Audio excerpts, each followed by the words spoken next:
सकाळची घाई आणि ऑफिसचा डब्बा म्हटलं की विचारच येते.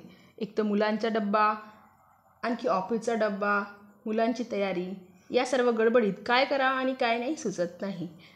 तर तर अशा वेळी आपण कुकरच्या अगदी एका शिट्टीत बनणारी भाजी, तीही शेवग्याची भाजी, शेवग्याच्या शेंगाची भाजी, एकदम पौष्टिक आणि सात्विक आणि सर्वांना आवडेल अशी, तीही अगदी साध्या सोप्या पद्धतीने कशी बनवायची ते आज आपण इथे बघणार आहोत. पण ते बघण्याआधी तुम्ही जर माझ्या चॅनलवर नवीन असाल तर चॅनलला लाईक, शेअर, सबस्क्राईब करायला विसरू नका. राम राम मंडळी, तुमच्या सर्वांच्या आई माझी लाडाची या माझ्या यूट्यूब चॅनलवर स्वागत आहे. तुम्ही जर या चॅनलवर नवीन असाल तर चॅनलला लाईक, शेअर आणि सबस्क्राईब करायला विसरू नका. चला तर बनवूया आपण शेवग्याच्या शेंगाची भाजी. शेवग्याच्या शेंगाची भाजी बनवण्यासाठी इथे काय केलेलं आहे, मी मस्त 2 शेवग्याच्या शेंगा घेतलेल्या आहे. त्याला स्वच्छ धुवून त्याला स्वच्छ धुवून घ्यायचं आणि त्याचे सालवरून काढून घ्यायचे आणि बारीक बारीक म्हणजे छोटे छोटे त्याचे काप करून घ्यायचे बरं का. आणि इथे मी ठेवलेलं आहे कुकरमध्ये टाकलेलं आहे तेल, त्यामध्ये दिलेली आहे मस्त जिरं मोहरीची फोडणी. तुम्ही यामध्ये कढीपत्ता घातला तरीही चालेल. जिरं मोहरी व्यवस्थित तडतडू द्यायची मस्त. आणि त्यामध्ये मी टाकलेले आहे 2-3 लसूण बारीक तुकडे करून.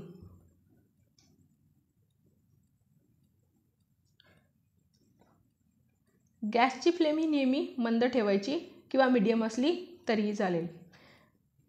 लसणाच्या पाकळ्या 2-3 तोडून टाकल्या आणि अद्रक लसूणचा पेस्ट हे सर्व व्यवस्थित मिक्स करून घ्या. म्हणजे अद्रक लसूणचा कच्चेपणा दूर होईपर्यंत व्यवस्थित मिक्स करून घ्यायचा. ही भाजी एकदम झटपट बनते.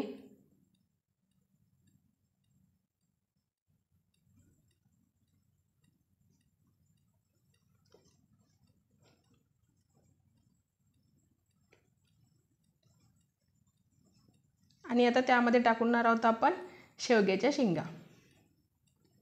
तुम्ही जर शेवग्याची भाजी बनवत असाल तर ती तुम्ही कशी बनवता ते कमेंट करून नक्की सांगा. आणि हो, शेवग्याची शेंगा ही खाण्यासाठी तर चविष्ट लागतातच, परंतु शेवग्याची शेंग ही आरोग्यासाठी खूप चांगली असते बरं का, हो की नाही. मग ती सर्वांनी खाल्लीच पाहिजे, अगदी घरच्या सर्वांनी खाल्ली पाहिजे, हो की नाही. आता आपण ज्या शेवग्याच्या शेंगा चिरून घेतलेल्या होत्या त्या यामध्ये टाकून घ्यायच्या आणि व्यवस्थित मिक्स करून घ्या.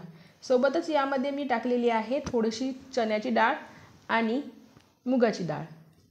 ही स्वच्छ धुवून घेतली आणि त्यामध्ये टाकून घ्यायची आणि हे सर्व व्यवस्थित मिक्स करू द्यायचं.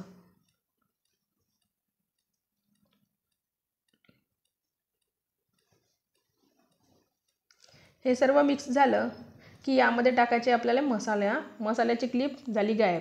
मसाले कोणते कोणते टाकले, साधे एकदम, जसं की लाल तिखट पावडर, गोडा मसाला, यामध्ये सर्व मसाले टाकून घेतलेले आहे. ती क्लिप झाली आहे डिलीट. आता यामध्ये कोणते मसाले टाकले, लाल तिखट, गोडा मसाला, हळद, तुमच्याकडे धना पावडर असेल तर टाका, नसेल तर नका टाकू, थोडंसं आमचूर पावडर आणि मीठ हे सर्व टाकून व्यवस्थित मिक्स करून घ्या. आणि त्यानंतर आपण टाकलेले आहे मस्त 2 टमाटर, तेही चांगले व्यवस्थित चिरून घ्यायचे बरं का. आणि हे सर्व साहित्य व्यवस्थित मिक्स करून घ्या, थोडंसं मुरू द्यायचं. व्यवस्थित तेल सुटलं की मग त्यामध्ये तुम्हाला वाटलं तर थोडंसं पाणी टाका, नाही टाकलं तरीही चालेल. पण जर तुम्हाला तुमच्या घरी जास्त मेंबर असतील आणि त्यांना योग्य सुकं आवडत नसेल तर थोडंसं पाणी टाका आणि मस्त कुकरला झाकण लावा. बघा किती छान तेल सुटलेलं आहे. आता आपण यामध्ये टाकलेलं आहे मीठ.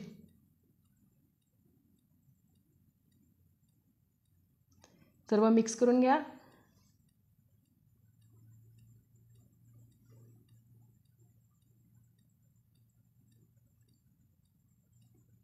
कलर बघा किती छान आलेला आहे. त्यामध्ये थोडंसं पाणी टाका आणि कुकरचं झाकण बंद करा. मस्त 1-2 शिट्ट्या होऊ द्या. आपली भाजी पटकन तयार होते बरं का. सोबत घाला थोडीशी कोथिंबीर. आता कुकरचं झाकण लावून घ्या आणि मस्त शिट्ट्या होऊ द्या. डब्यासाठी भाजी तयार अगदी 10 ते 15 मिनिटात होते बरं का. आणि खाण्यासाठी ती तेवढीच चविष्ट आणि चवदार लागते.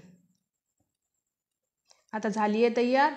घ्या खाऊन, नाही तर द्या डब्यावर बांधून. आणि लाईक, शेअर, सबस्क्राईब. धन्यवाद.